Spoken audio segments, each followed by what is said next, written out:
I'm Caroline Simpkins, a former professional ballerina turned researcher, and today I'm especially excited because I'm not just talking about someone else's research, I'm sharing my own. I'll be walking you through a recent paper I published in the Journal of Dance Medicine and Science titled Recreational Ballet Practice is Associated with Improved Fall Risk Factors in Older Adults. Before we begin, if you enjoy learning how science connects to dance, take a moment to like, follow, or subscribe to this podcast. It really helps the show reach more dancers, teachers, and movement enthusiasts who love exploring how the body works. Plus, subscribing will automatically notify you about new episodes each week so that you can stay updated with our latest content. All right, so now let's dive into the research. Falls are a major issue for older adults all around the world. They're the number one cause of injury in older people, and they often come with high medical bills, a loss of independence, and a big impact on quality of life. As our population continues to age, preventing falls becomes more and more important. We already know that regular physical activity is one of the best ways to help older adults stay healthy. Exercise can improve strength, mobility, balance, and even brain function.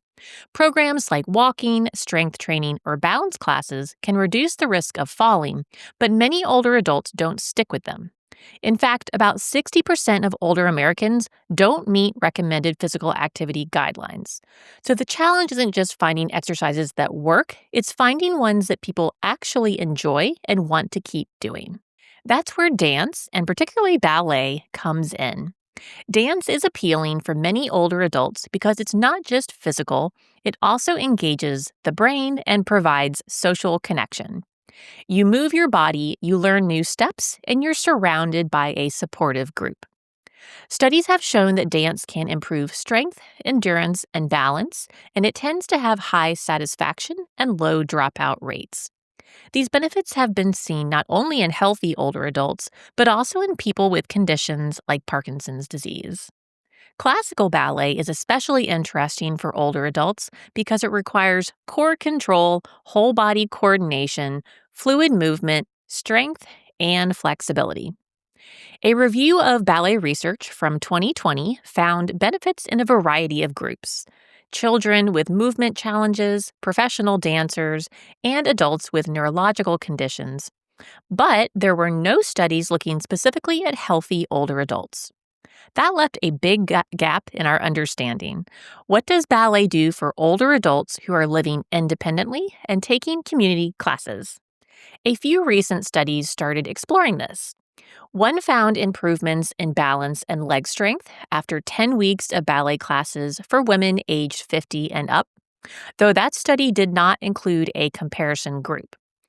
Another study looked at virtual ballet classes for women over 55 and found improvements in gait and balance, especially for more challenging walking tasks. But that study didn't examine several important fall-related factors like leg muscle power or strength, and it wasn't based on in-person ballet classes. So we still had an important question. If we look at older adults who already take ballet classes on their own, do they look different from non-dancers in ways that relate to fall risk? Are they stronger? Do they move more powerfully? Do they have better balance? If so, that would give us good reason to study ballet more formally as a tool for fall prevention. That question became the motivation for our study. Our goal was to see whether older adults who take recreational ballet classes show advantages in key fall risk factors compared to non-dancers of the same age. We looked at fall history, physical activity levels, leg muscle power, dynamic balance, leg strength, and cognitive function. In simple terms, we wanted to know, do older ballet dancers function in a way that might help protect them from falls in everyday life? We expected that the dancers would show lower fall risk overall. Specifically, we predicted they would report fewer falls, perform faster on functional mobility tests, show stronger leg muscles, be more physically active, and maybe even perform better on cognitive tests. So here's what we did. We recruited 43 adults aged 55 and older, 20 ballet dancers, and 23 non-dancers. All the participants were matched by both age and sex. The dancers had been attending at least one ballet class per week for at least 3 months, but many had much more experience than that, some over a decade, with an average of about 6 years. And then the non dancers had no dance background. The dancers typically took class about 2 times per week for around 80 minutes per class. These were standard classical ballet classes with bar and center work, so there were no special balance-focused modifications added to any of their classes. The dancers also took part in a variety of other physical activities, such as walking, yoga, cycling, swimming, and more. The same was true for the non-dancers. And this is an important point. We weren't comparing dancers to sedentary adults. Both groups were active. Ballet was just one meaningful difference between them. We first asked participants to report whether they had fallen in the past year. We used a standard definition of a fall, which is unintentionally landing on the ground or a lower surface. We also measured physical activity using a short questionnaire, which gives a score from 0 or inactive to 10, which is highly active. The dancers were told to include their ballet classes as a part of their physical activity score. To measure cognitive function, we use the Montreal Cognitive Assessment, or MoCA for short. This is a quick screening tool with a maximum score of 30. We also used 2 simple but powerful tests related to fall risk. The first one was the 5 times sit-to-stand test, which measures how quickly someone can stand up and sit down 5 times in a row out of a chair. This test gives us a sense of leg power. The second was the timed up-and-go test, where participants stand up from a chair, walk 3 meters forward, turn around, walk back, and then sit down. And this test measures balance and mobility. Faster times on both of these 2 tests mean better function overall. And finally, we measured leg strength using a machine that tests how hard someone can push with their knee and their ankle muscles. So what did we find? First, when we looked at fall history, there wasn't a significant difference between the groups. About 15% of dancers and 22% of non-dancers had fallen in the past year. So on that one measure, the groups looked similar. But when we looked at the physical function tests, we saw big differences. Ballet dancers performed much better. On the sit-to-stand test, dancers averaged around 11.4 seconds, while non-dancers averaged around 14.6 seconds. This matters because a common cutoff for identifying older adults at a higher risk of falling on this test is around 12 seconds. So the dancers were under that threshold and the non-dancers were above it. And that's a meaningful difference in terms of fall risk. The dancers also completed the timed up-and-go test significantly faster. That suggests stronger dynamic balance and better ability to transition, turn, and move with control, all skills that ballet trains constantly.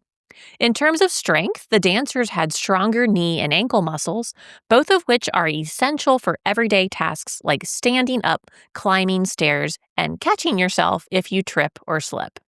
The dancers also had higher physical activity scores based on that short questionnaire. But when we looked at whether physical activity level explained the strength or balance differences, it didn't. And that suggests that the unique movement patterns of ballet, not just being active in general, may be contributing to the dancers' stronger performance. Interestingly, cognition did not differ significantly between groups. Since both groups were fairly active, this makes sense because physical activity alone supports brain health. So overall, what does all of this mean? Put simply, older adults who take ballet recreationally tend to be stronger, more powerful, and more balanced than non-dancers. These are major components of fall prevention. So why might ballet make such a difference? In ballet class, you're doing squats or pliés, calf raises or relevés, balance challenges, directional changes, and coordinated movements that train the entire body. You're engaging your brain, listening to music, remembering sequences, and moving with rhythm. Ballet naturally trains strength, power, balance, coordination, and attention all at the same time. So why didn't we see a difference in the fall history? There are several reasons. We only looked at the past year, and some dancers had only recently started ballet. Fall history was self reported, which can be inaccurate, and falls are influenced by many factors we didn't measure, like vision, reaction time, medications, or the home environment.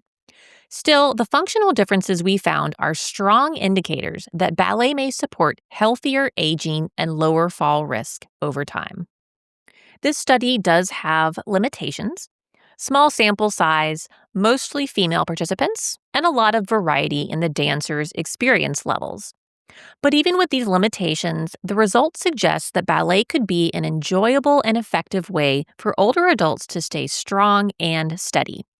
The next step is to run larger, more controlled studies using structured ballet programs and tracking fall incidence more precisely.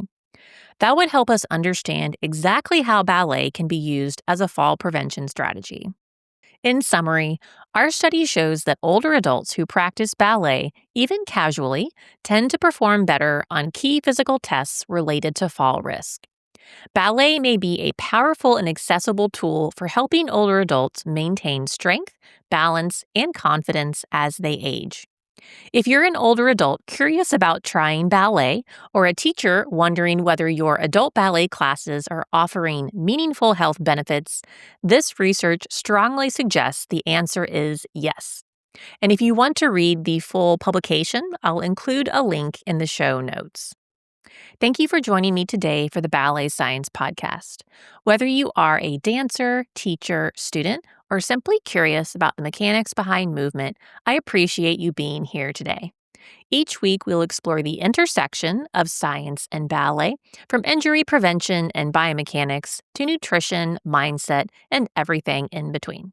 If you enjoyed this episode, please follow this podcast, leave a review, and share it with your friends and dance community. If there are specific topics you'd like to hear about in future episodes, feel free to share them in the comments below. You can also follow Ballet Science on social media and visit our website at ballet.science for additional information. Thank you again for tuning in, and I look forward to seeing you next time on the Ballet Science Podcast.